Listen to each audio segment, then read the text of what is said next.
Hi there, my name is John Stevens, pastor of Zion Lutheran Church in Oregon City, Oregon, and we're part of the ELCA, and welcome to Dollar Store Children's Sermons, where we take a look at the lectionary text.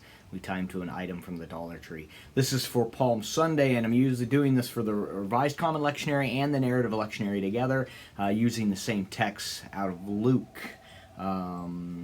Checking, yes, Luke 19.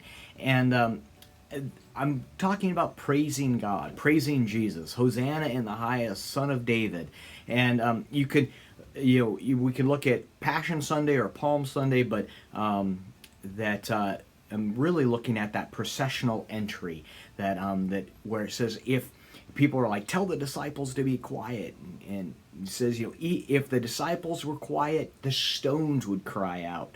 This idea of praising God, and so I'm looking at, we have the palms. A lot of times we have the palms. Some congregations, if you're in the Pacific Northwest, use ferns or something like that. I have used this in another children's sermon a while back. You can still get them at the Dollar Tree. I just got a new one as a clapper. This idea of praising God. You could have instruments out there. This idea of praising God. Hosanna in the highest. Hosanna in the highest. Talking about when we greet someone and we get a high five or we give them some skin. All kinds of different things about how do we just this image of praising. It's almost like sharing the peace gone amok. Just yay, Hosanna in the highest. And that this is a way of praising God and lifting this up. And we do this knowing that this Palm Sunday, with all of this praise, it's an interesting time because we're praising, and saying Hosanna in the highest, and we've got the palms, and we've got the here, and then we move from there to Holy Week. We go into Maundy Thursday and the Last Supper, and then we go to Good Friday and the death of Jesus on the cross, and then Easter and the celebration. But we're entering into this time where we're Hosanna in the highest, and then we realize that our idea of Jesus, this king, is different than what we originally thought. And so, but I'm working on this processional entry, and then talking about what's going to happen. That Good Friday, we remember that Jesus goes to the cross, and that this is the beginning of that final week of the story, to tie everything in. And we can you can do the hand clappers and the noises, and then there is not the last Star Trek, the Star Trek before last. It's kind of the first reboot, the first Star Trek that goes back to give us the story of James T. Kirk.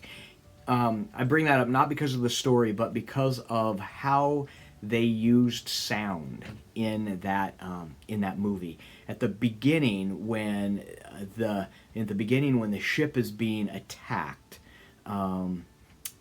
there is this as the ship is being attacked, there's this use of noise and silence, because outside of the ship in space there's no noise, and nothing to cause noise, no air to bring that. But I love the use of noise and silence.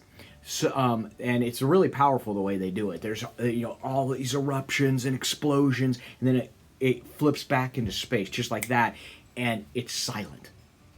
And you can just feel it. You know that there's the power. So, that taking that idea and going from all this kind of noise, and you orchestrate it to where, and you can have the entire congregation, the clapping and all that, and you're clapping, and then say, when I do this, we all go silent. And try it, because you get all that noise, and then silence.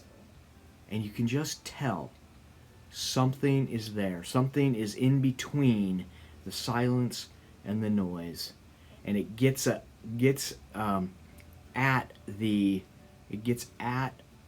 Palm Sunday in that transition period. it's pretty powerful, and the kids get it. It's they might not get it, just like the adults might not get it, but they get it that there is. And all I've done before is we do this and go, you feel that? There's something in the silence as we move from Palm Sunday, Hosanna in the highest, to Good Friday, remembering Jesus going to the cross. So it's powerful, and I hope you can use it in some of your crafting for your children's sermon. It's powerful. If you don't use it for the children's sermon, think about maybe for part of the sermon. It works also well. It works well when we get into the story of God being in the still small voice. So, all right. I hope you can use some of this. Thanks for stopping by. As always, I hope you have a fantastic week, and may your Holy Week be blessed. Thanks.